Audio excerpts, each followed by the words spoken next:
la troisième création de la compagnie.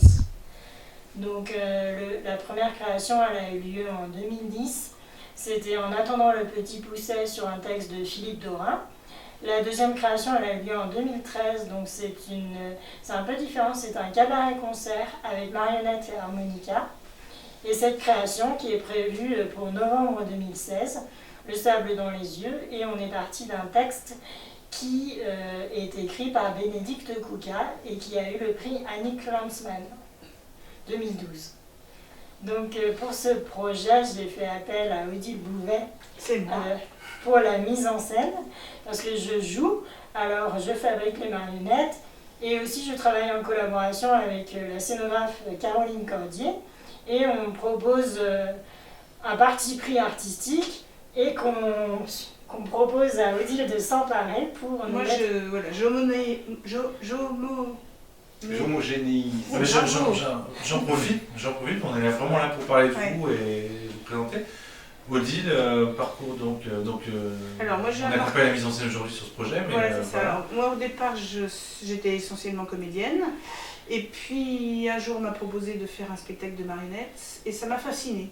En fait, je trouve que dans une société où on est sur de la surdimension, j'ai vu des gens fascinés par 20 cm de tissu, et je me suis dit, là, il y a quelque chose d'extraordinaire. Et tout en continuant à être comédienne, j'ai participé à de plus en plus de spectacles de marionnettes, et en fait, maintenant, je dirais pas que je suis spécialisée en marionnettes, parce que j'aime pas le côté spécialiste, mais en tous les cas, ça continue à me fasciner. Alors, je reviens directement sur le projet artistique, et donc sa dramaturgie, et donc le texte, donc quel est le projet artistique dans son ensemble, du texte à la réalisation? Le texte se base dans une forêt, et j'ai beaucoup aimé l'écriture du texte qui était très visuel. Donc tout de suite je me suis projetée comme un petit film d'animation, et je me suis dit que traiter en marionnette ça pourrait être très chouette. Donc j'ai demandé à Rémi de jouer avec moi, parce que dans le texte il y a des personnages certains sont des parents et d'autres sont des enfants. Et je trouvais intéressant qu'on joue chacun deux personnages, et qu'on soit à la fois le parent et dans un rôle, et à la fois l'enfant dans un autre rôle, parce qu'on est tous enfants d'un parent et potentiellement parents en devenir. Et une même personne peut avoir les deux fonctions. Donc dans cette histoire, ça parle vraiment de la relation filiale, et aussi donc quand on est parent, on prend soin de son enfant, mais quand on est enfant, on a à cœur que son parent soit heureux. Et donc à chaque fois, il y a 3 histoires. Donc c'est l'histoire d'une louve et de son petit, de Louveteau. C'est l'histoire de Margot qui transporte des mouchoirs que brode sa mère dans la forêt. Et c'est l'histoire de Tom qui cherche son fils qui vraisemblablement a été mangé par les loups. Donc ces 3 couples, des duos, et aussi des duos qui traitent de la solitude.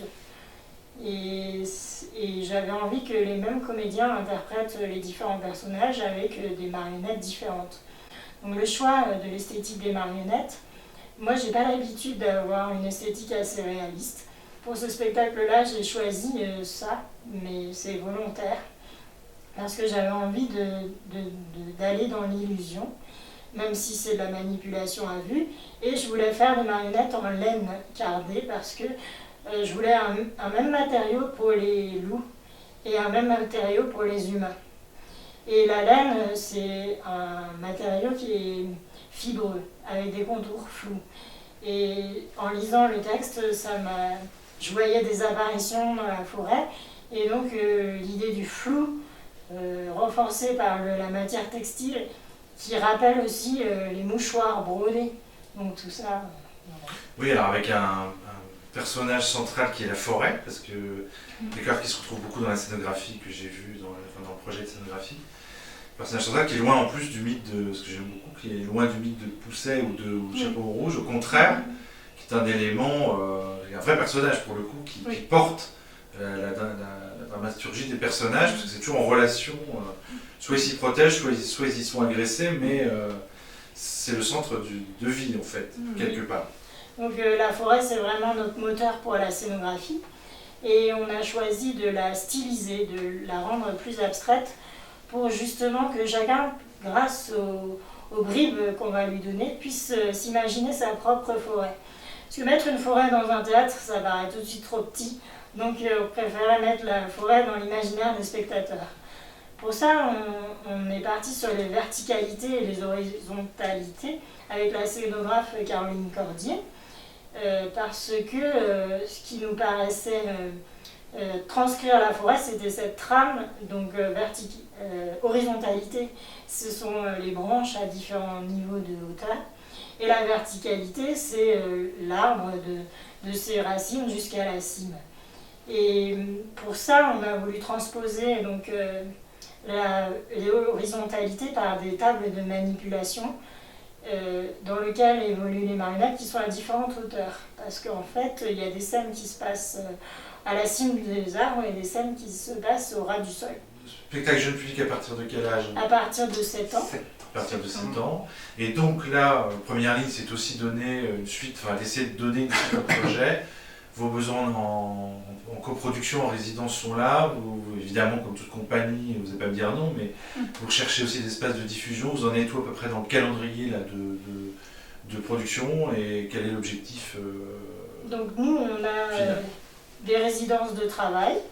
On a une date de sortie du spectacle avec plusieurs représentations à la clé. Qui est donc la sortie du spectacle se fera à Couéron, au théâtre Boris Vian. à côté de Nantes, donc. Voilà, à l'ouest de Nantes. Et donc ce sera en novembre, j'ai oublié. 2016. Novembre 2016, mais alors c'est vers le 20 novembre. De toute façon, on refera les liens sur le site.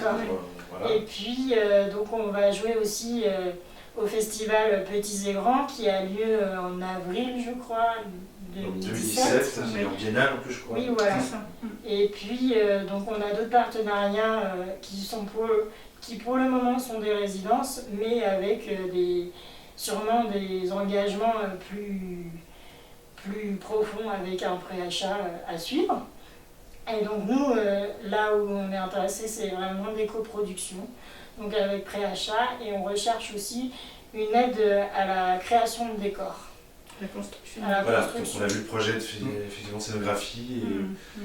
D'accord, très bien. Mais, merci et puis bonne route au nouveau projet. Oui, merci. À bientôt. Merci.